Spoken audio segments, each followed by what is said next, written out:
Sur les barres des saints. Sur les barres des saints, une émission présentée par Ruth Davodou. Aujourd'hui, nous parlerons de Saint Simon. Dans la tradition chrétienne, ce nom renvoie à deux disciples du Christ.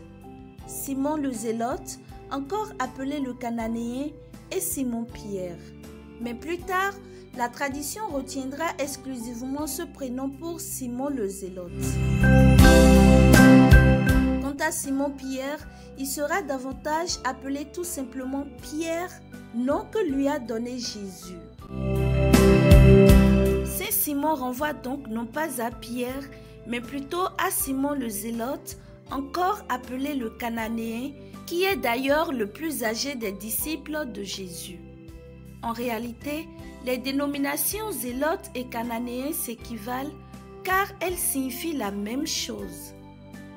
Dans la langue juive, le verbe kana signifie être jaloux, passionné, et peut être utilisé aussi bien à propos de Dieu en tant que jaloux du peuple qu'il a choisi, Exode 20, verset 5, qu'à propos des hommes qui brûlent de zèle en servant le Dieu unique avec un dévouement total comme Élie. 1 Roi chapitre 19 verset 10.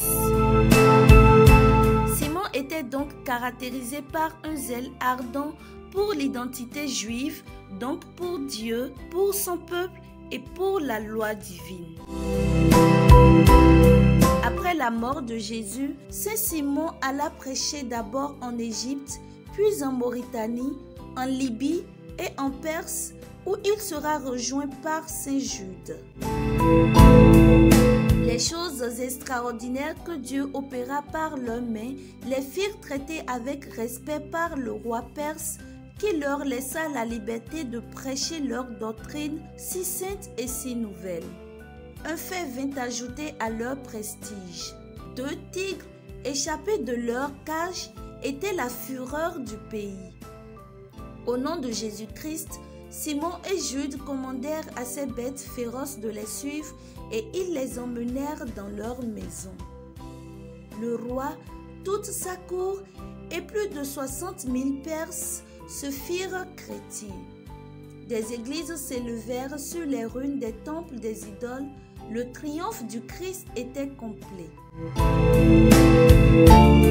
Mais l'ennemi des âmes déchaîna toute sa fureur pour arrêter les progrès de l'Évangile.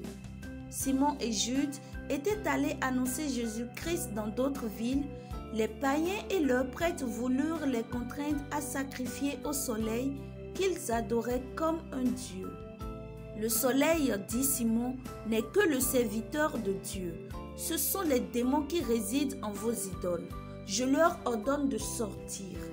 Et les démons, sous une forme horrible, sortirent des statues brisées.